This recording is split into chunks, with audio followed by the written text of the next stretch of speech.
In this episode, I'm going to eliminate your self-doubt forever. Made my own lane, no handouts here, vision too strong. Can't cloud it with fear, drop my past like a bad old habit. Now it's for only full speed, no static. Every overnight success has a backstory. I'm Lily and Victoria, once behind the scenes in Hollywood, now front and center building my own dream. This show is for leaders ready to take the wheel, drop the excuses, and go all in. I'm sharing the unfiltered journey, lessons that I've learned, pivots that I've made, what works, what's just the noise, and the truth behind the fantasy highlight reel. Because success isn't instant, but it is inevitable when you stay in the game. I'm not just here to motivate you, I'm here to get you moving. So let's get started. So here's the truth. Self-doubt doesn't come from your lack of ability. It comes from forgetting who you are. And I'm here to help you remember. Here's what self-doubt could sound like. Who are you? How can you do that? What if I'm not good enough? What if no one gives me a chance? What if I look stupid? If this sounds familiar, I want you to know that you're not alone. It goes through a lot of people's mind, including mine. But none of those are truth. It's noise and it's conditioning. To be honest with you, I'm actually going through it right now. You weren't born to doubt yourself. You learned it. And it could be through past criticism, comparison, or even silence for the people who should have believed in you. As I'm speaking about this, I literally just had flashbacks. But just like it's learned, it could also be unlearned. When I coach high achievers, I walk them through this 3-step formula. It's what I call the self-belief reset. So step 1, identify the imposter. Ask yourself, whose voice is that doubt coming from? Is it a past teacher? Is it a parent? Is it someone in your life or in an experience? Identify it and call it out, because you can't silence the voice that you're listening to blindly. To silence it, you got to identify it and you got to call it out. So for example, for me, the culprit is my 5th grade teacher in Taiwan. He said in front of a whole class of 50 students that my best career was to be a janitor. Back then in the Asia culture, whatever the teacher says, he's right.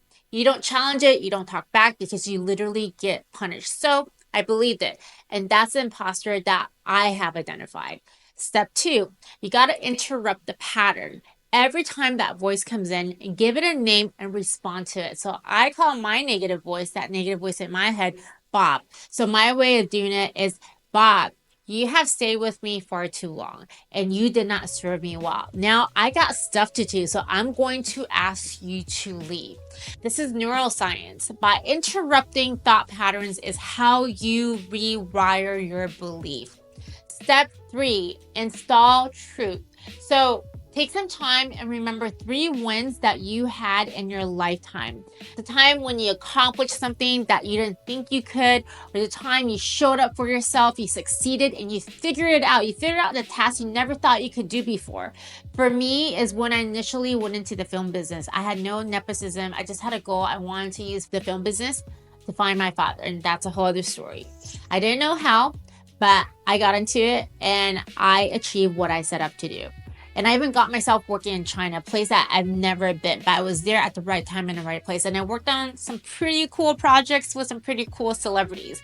When you remember those moments, then say to yourself, that's who I am, a person who gets it done. Despite the hardship and the challenges, your wins are the proof that you've already earned it. So stay true to that. I've worked with a woman. She's brilliant, talented, and capable. But every time when she spoke up in meetings, she second-guessed herself for days. So we traced it back and we realized that her self-doubt wasn't about her skills. It was deep-rooted in her childhood, being told that she was too much.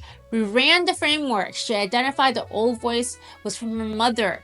She was able to interrupt it with the new truth and started speaking from her wins. 3 months later, she led a national team and got promoted. Not because of her self-doubt disappeared overnight, but because she took the power away.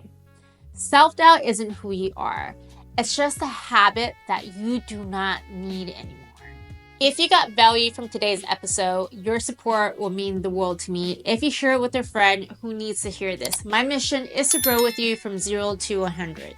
So we can all create our own version of an overnight success. So make sure to subscribe, leave a review. In the next episode, I'm going to convince you why you should never give up on your dreams, and I will see you there.